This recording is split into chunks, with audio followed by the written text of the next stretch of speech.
You ever think about how a single date on the calendar can mean two totally different things to the same person? You know how it can be the absolute worst day of their life, and also somehow one of the best? Well, that's exactly the story we're going to get into today, and it's all seen through the life of Elvis Presley. For Elvis, that date was August 14th. In 1958, it was the day his entire world just fell apart. But fast forward 16 years, and that very same time in August would mark this moment of unbelievable personal achievement. It's like two sides of the same coin, the deepest grief and the greatest pride. So you gotta ask, how does that even happen? How can a day that's so scarred by tragedy also become a symbol of triumph? That's the question we're gonna unpack right now. To really get the high point, you first have to understand the low. So let's go back in time, to August of 1958. Okay, so picture this. Elvis is at the absolute peak of his fame, but he's serving in the U.S. Army stationed over in Germany. Then he gets the word his mother, Gladys, is really sick. The Army grants him emergency leave and he flies straight home to Memphis. He pretty much never leaves her hospital room, just begging her to hang on. But in the early hours of August 14th, she passes away. She was only 46 years old.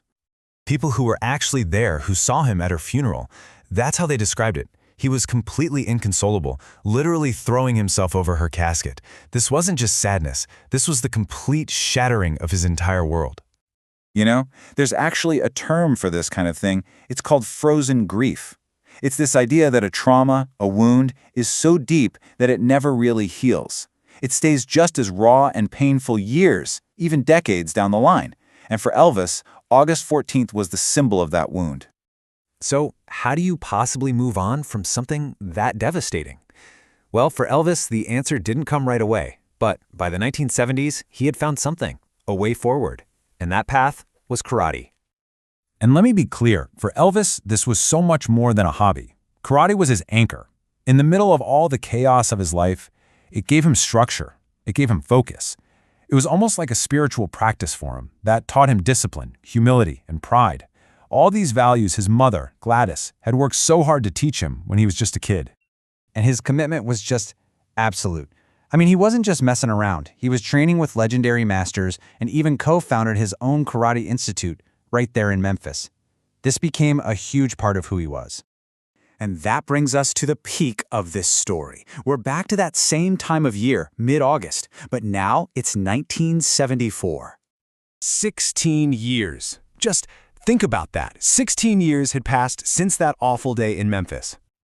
After all that time, after all that dedication, Elvis Presley was awarded his 7th degree black belt. Now this is a seriously high level of mastery, a rank that's really reserved for the true experts of the art.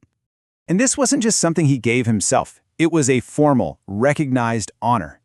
The official documents were signed right around August 15th and 16th. The timing is just uncanny. Almost 16 years to the day after losing his mom, he hits this incredible personal peak. Can you just imagine the collision of feelings in that moment? On one hand, you've got this incredible sense of triumph, right? The pride of reaching a goal that took years and years of focus and hard work. But then, on the other hand, that deep, constant ache, knowing that the one person in the whole world he wanted to share this with wasn't there to see it. So this is where it all clicks into place.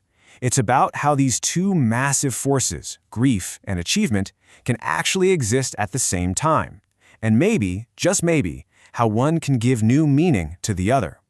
Because you have to believe that achievement, it wasn't just for him. It was his way of honoring Gladys. The discipline, the honor, the focus, it was all a tribute to the values she gave him. The little boy she raised had become this man of incredible discipline, and you just know, in his heart, he had to believe she would have been so proud. Elvis's story kind of gives us a roadmap for dealing with loss. First, just acknowledging that grief doesn't always go away. It can stick with you for life. Second, finding a path, something with discipline or purpose to give you structure when everything else feels like chaos. And finally, realizing that our own achievements can be one of the most powerful ways to honor the memory of those we've lost.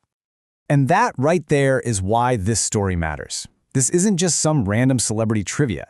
It's a deeply human story about turning pain into purpose. It's about how every single one of us can find our own way to honor the people who made us who we are long after they're gone. Which brings me to one last really important thought. Grief is something we all face, but it can feel incredibly lonely. So if any part of this story hit home for you, and if you're struggling, please know that you are not alone and that it is always okay to ask for help. There are people out there who want to listen.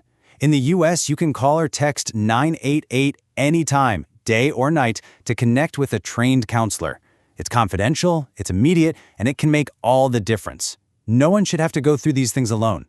Thank you so much for listening.